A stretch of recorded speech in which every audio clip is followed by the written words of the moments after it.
Clear করার স্পেসটুকু আমাকে না দিয়ে ডিরেক্ট টুইটাকারিতে যায়, গালাগালি পর্যায়ে যায় এবং আমার উপর অ্যাটাক করতে চলে আসে। আমি কাউকে টিম থেকে বের করি নাই বা আমার কথায় টিম চলে না। ডেফিনেটলি সে আজকে অন্যায় করেছে, 5 বছর পর এই আরোহী যে নিজেই রিয়েলাইজ করবে যে সে এটা রং করেছে। এখন যদি সবাই এসে আমার উপরে দোষারোপটা দেয়, এটা আমার বলার কিছু নেই, কারণ তার মুখটা আমি বন্ধ করতে পারবো না। তবে আমি বেছে বেছে কি ছেলেদেরই টিম থেকে বের করবো, কোনো মেয়েদেরকে বের করবো না। আমি কাউকে টিম থেকে বের করি নাই বা আমার কথায় টিম চলে না। উল্টা আমাকে যখন যে কোয়ালিটিস দেওয়া হয়েছে আমার তার সাথে কাজ করতে হয়েছে, আমার মতামতের উপর ভিত্তি করে আমি কাজ করতে পারি। কিন্তু হ্যাঁ, আমার গল্পগুলো নিয়ে আমি সচেতন, আমার কাজ নিয়ে আমি সচেতন, কারণ আমি কাজের প্রতি অনেক বেশি অনেস্ট, ডেডিকেটেড। আমি চাই ভালো গল্পে কাজ করতে। সুতরাং কোনো গল্প আমার পছন্দ না হলে আমি সেটা নিয়ে কথা বলি, বা আমি নিজে অনেক গল্প দিই। লাস্ট কয়েক বছর, 2-3 বছর আমি আমার অনেক গল্পে কাজ করেছি। যাই হোক, এখন আরেকটা যেটা অভিযোগ, সেটা হচ্ছে আরোহীর উপর আমি পলিটিক্স করে তাকে টিম থেকে বের করার চেষ্টা করেছি। এটা একদমই মিথ্যা এবং আমার কথা। আরোহী সম্পূর্ণ নিজের ডিসিশনে চলে, ও কারো ডিসিশনে চলে না, ইনফ্যাক্ট আর্থিক ভাইয়ের ডিসিশনেও চলে না।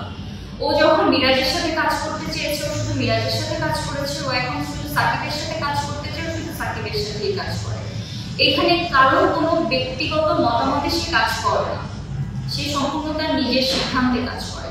সুতরাং আমি কিভাবে তার সাথে পলিটিক্স করেছি এবং আমি কেন তার সাথে পলিটিক্স করবো?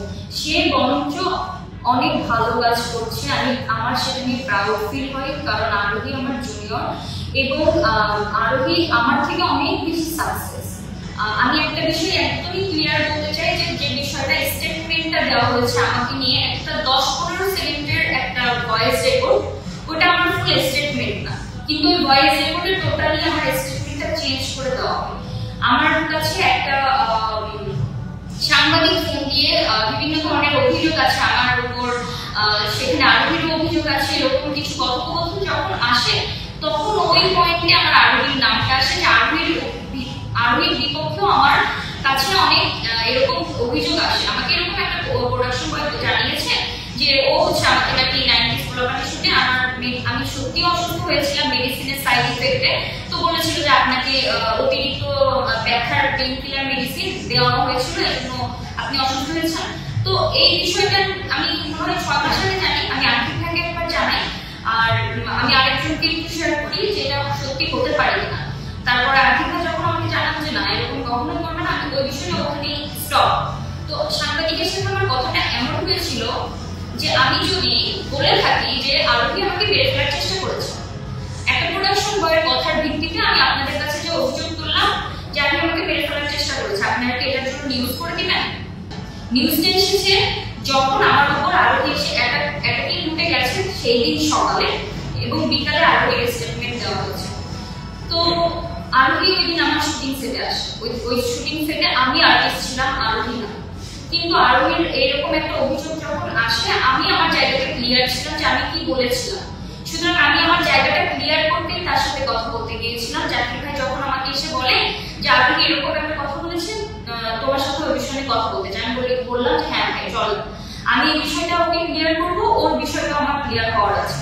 আমি সুন্দরভাবে তার সাথে কথা বলতে গিয়েছি, তাকে সবকিছু ক্লিয়ার করছিলাম যে এরকম একটা শুটিং সেটে এরকম হয়েছে, প্রোডাকশন বয় বলেছে, সেই প্রোডাকশন বয় এখন প্রথমে নিজেই জানি না, কিন্তু আমি এরকম কোনো কথা সাংবাদিককে বলি নাই। সেই কথা ক্লিয়ার করার স্পেসটুকু আমাকে না দিয়ে ডিরেক্ট টুইটাকারিতে যায়, গালাগালি পর্যায়ে যায় এবং আমার উপর অ্যাটাক করতে চলে আসে। এখন অ্যাটাক করতে চলে আসে মানে আমি চুপচাপ বসেছিলাম এমন না, আমিও তার উপর অ্যাটাকিং মুডেই ছিলাম। আমিও তাকে মানে যেটা ইচ্ছা ছোড়াছুড়ি করেছি, মারামারি হয়েছে, হাতাহাতি হয়েছে। একটা পর্যায়ে টিমের সবাই এসে যখন আমাকে ধরে ফেলে, আমাকে নিয়ে যাচ্ছিল, তখনও দূর থেকে একটা জুতা ছুঁড়ে মেরেছে আমাকে টার্গেট করে। এটা ছিল জুতা ছুঁড়ে মারা, আমাকে জুতা মেরেছে এমন না, কিন্তু ওই জুতাটা ছুঁড়ে কেন মারলো ওইটার জন্য আমি এগেইন ওর দিকে তেড়ে আসি। ওকে মনে হয় একটা লাঠিও মেরেছিলাম, এবং ও কেন এটা করলো, ওর কত বড় সাহস, আমি ওর সিনিয়র, এরকম একটা সাংঘাতিক কাজ করেছে, এটার জন্য আমি কিন্তু চুপ থাকি না। কিন্তু এই বিষয়টা আমি সামাজিক যোগাযোগ মাধ্যমে আনি, কারণ এটা আমার যেরকম অসম্মান, সেই প্রতিষ্ঠানের অসম্মান, এবং এত বড় একটা জঘন্য কাজ যে করেছে আমি সেটাও সামাজিক মাধ্যমে আনতে চাই না, কারণ এটা তার ডিসক্রেডিট, আমার না। আমি তার বয়সে অনেকটা সিনিয়র। এখন সে যেহেতু প্রাউডলি এই কথাটা সামাজিক যোগাযোগের মাধ্যমে এসে বলেই ফেলেছে, সুতরাং আমার বলতেই হচ্ছে যে এটা ডেফিনেটলি সে আজকে অন্যায় করেছে। 5 বছর পর এই আরোহী যে নিজেই রিয়েলাইজ করবে যে সে এটা রং করেছে। এবং সে একটা কথা বলেছে যে আমার অডিয়েন্স বোকা।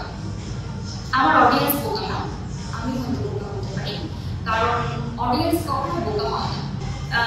এখানে টিমের পরিবেশকে নষ্ট করছে বা কাদের দ্বারা নষ্ট হচ্ছে এগুলো যদি আমি বলতে চাই, তাহলে ব্যক্তিগত অনেক বিষয় নিয়ে কথা বলতে হবে, এটা আমি বলতে চাই না। কিন্তু এতটুকু বলতে পারি, টিমের মধ্যে পরিবেশটা থাকা উচিত শান্তিপূর্ণ, ইউনিটি থাকা উচিত। আমি চেয়েছিলাম এই বিষয়টা টিমের মাধ্যমে সামনাসামনি বসে ক্লিয়ার করব, সলভ করে নেব, কিন্তু সে সেটা চায়নি। সে সামাজিক যোগাযোগ মাধ্যমে এনেছে, তাই আমাকেও আপনাদের সামনে কথা বলতে হলো।